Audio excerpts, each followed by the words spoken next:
এই তেল পাম্প কি আপনার?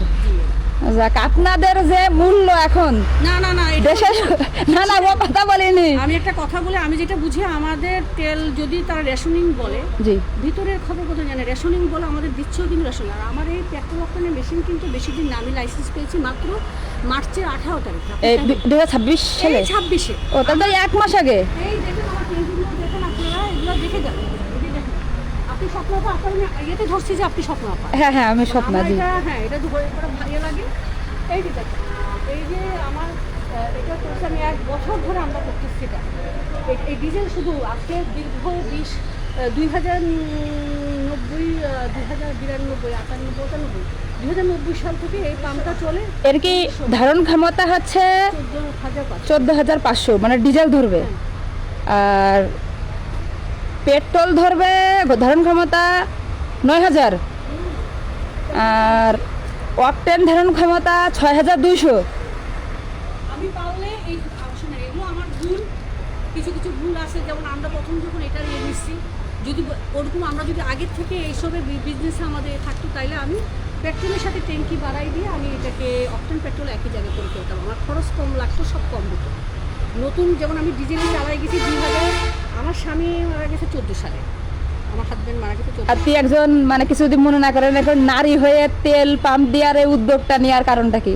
এটা হলো গিয়ে অনেকটা বলতে গেলে কারণটা এটা বলবো না। যেমন আমি বলি, আমি মাস্টার্স পাস 92-তে চিটাগং ইউনিভার্সিটি। তখন আমি জন্মগ্রহণ করিনি। না না, হ্যাঁ, আমার ছেলেই 97-এ জন্ম, আমার ছেলে, বড় ছেলে। আচ্ছা, মানে আমাদের অবস্থা খুবই খারাপ। আর আমার এটা ধরা হলো, ওই যে বাপ দাদার একটা ইয়ে ছিল, এখন ওর পরস্পর আমার ধরা। এখন আমি হলাম যে চাকরিজীবীর মেয়ে, ব্যবসায়ীর বউ হয়ে এখন ধরে নিয়ে, আমি জানি না কেন যে এটার মধ্যে, আর এই পরিস্থিতি এখন মনে হয় আমি কেন এটাতে আসলাম। ডিপ্রেশনে চলে যাচ্ছেন না এই বর্তমানে? কারণ আমি তো পাবলিককে স্যাটিসফাইড করতে পারছি না, আমি তো সেই পরিমাণ তেল পাচ্ছি না। কিন্তু এটা আমি মানে এক ইয়েতে বলতে পারবো, আমার পাম্প নিয়ে আমি এইটাই আমি গর্ববোধ করি যে আমার এখানে কোনো ইয়ে নেই, যেটাকে বলে 2 নম্বরই কোনো কাজ না।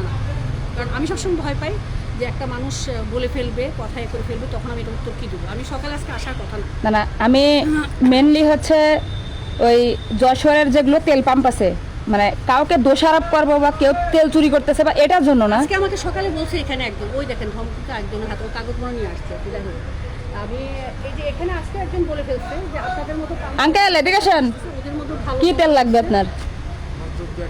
হসপিটালের জন্য দেখি কি নিয়ে আসছেন। আল শিফা হসপিটাল অ্যান্ড ডায়াগনস্টিক সেন্টার। আমাকে তো ডিসি অফিস থেকে আসতে হবে আপনার। এটা সকালবেলা ল্যাবের থেকে আসছে, আমাকে তো এগুলো তো আপনাদের ইয়ে থেকে আসতে হবে। এটা তো হসপিটাল ম্যানেজমেন্ট আছে, এটাতে হবে না। আপনাকে ডিসি অফিসে আপনাদের যে হসপিটাল আছে এর কাগজপত্র সাবমিট করে আপনাকে প্রমাণ করতে হবে যে হসপিটালে যেমন ট্রেড লাইসেন্স, আপনাকে ডাকতে মনে হয়। এটা জমা দিয়ে তারপর আপনাকে আসতে হবে। এটা বলে দেওয়া হচ্ছে সবাইকে, কিন্তু এটা অনেকে বুঝতে পারছে না। কিন্তু সবাই এখন অকটেন দিবেন কখন? আমার অকটেনটা আসলে আমি অকটেনটা অকটেন নাই, মানে এই মুহূর্তে আসবে, আজকে আসবে ইনশাআল্লাহ। আসলে কখন দিবেন? আমি আজকে রাতে তো ধরবই না, আমি ভাইকে বুঝি, ভাই কালকে সকাল থেকে যদি আসে 9টা থেকে শুরু করবো, সারাদিন দিয়ে শেষ করে ফেলবো। কয় হাজার লিটার আসবে কালকে? আমি আপনাকে আপনার নাম্বারটা দিয়ে না, তাহলে আমি বলে দেবো। সত্যি কথা, যেটা আমি সিরিয়াল ছাড়া আমি দেই না আপা। আমি না সিরিয়াসলি আপনি দেবেন কেন? না, এটা নিয়ে সকালে গন্ডগোল। আমাকে তো আপনারা সবাই বলছে আপনি ভিতরে গিয়ে বসেন, আমি যে না, আপনারা তো এই যে লাইন ভেঙে ভেঙে চলে আসতেছে। আমি তো ছোট মানুষ, এটা মেয়ে মানুষ। আপনি একটা নারী উদ্যোক্তা এবং আপনার তেল পাম্পের মালিক। এখন আপনার হাজবেন্ড ছিল, সে তো নাই। এখন আপনি, আমি একটা ছোট মানুষ হিসেবে আপনাকে একটা আইডিয়া দিই, আপনি চাইলে একটু চিন্তা করে দেখতে পারেন। আপনার যদি 7,000 লিটার অকটেন আসে, তাহলে আপনি যদি 500 টাকা দেন, তাহলে কয়জনকে দিতে পারবেন? 4,000 মানুষকে দিতে পারবেন। আপনি একটা টোকেন সিস্টেম তৈরি করবেন আপনার তেল পাম্পের নামে। যেমন মনে করেন যে মকবুল ফিলিংস স্টেশন দিয়ে একটা সিল বানাবেন, একটা সিল থাকবে, আপনার একটা সিগনেচার থাকবে। এমন সিস্টেম করবেন যে মনে করেন ওইটা দেখলে আপনাদের এখানে থাকবে, ও দেখলে শুনবে যে আমাদের টোকেন। ও টোকেনটা একটা বক্স বানিয়ে দেবেন, ওই বক্সে টোকেনটা রাখবে, তেল দেবে, ওই টাকা নিয়ে তো সময়টা আপনার লস হবে না। যে অ্যাডভান্স মানে অতিরিক্ত সময় লস হচ্ছে 2 ঘন্টা 1 ঘন্টা, ওই সময়টা আসবে, তেল নেবে, চলে যাবে। টোকেন আগেই মনে করেন আপনার লোকই টাকা আগে উঠাই নেবে। টোকেন আছে যার, তেল আছে তার। টোকেন নেই ভাই, তোমার আমি চিনি না। Thank you. হ্যাঁ, ভালো লাগছে? না, এটা তো ঠিক আছে। যাক, সাকসেস।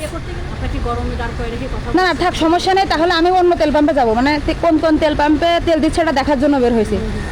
এখন এই বাদ বাকি তেল পাম্পগুলো একটু মানে দেখি আর কি। আর আপনি বুঝতে পারছি, আপনার যদি কোনো হেল্প লাগে বা আপনি টোকেন দেওয়ার দিন যদি আমার থাকতে হয় আপনি আমাকে ফোন দিবেন, আমি ওই দিন থাকবো, সমস্যা নেই। যদি হেল্প লাগে চলে যাই, মেলা সময় কথা বললাম, আমার গাড়িটা মনে হয় রোদে পুড়ে গেল। সবাই দেখছে আপনাকে দেখে ছবি তুলতে চায়, কিন্তু এই রোদের মধ্যে আমি আর ছবি তুলতে চাচ্ছি না। আচ্ছা ছবি সমস্যা নেই, যেহেতু নাম্বার নিয়েছি ইনশাল্লাহ তারাই তুলবো। পরবর্তীতে দেখা হবে। আপনার জন্য দোয়া রইল অনেক, আপনি টেনশন করেন না, আমার এই কথাটা অবলম্বন করেন, আপনার টেনশন 50% কমে যাবে। এরকম বলতেছে না, দিদি আমি চাই সেবা করতে, বুঝছেন, পাবলিক সেবা দাঁড়াইছি, হ্যাঁ অবশ্যই। সেবা করতে। আল্লাহ তাআলা যদি সেটা আমার দিকে তাকায়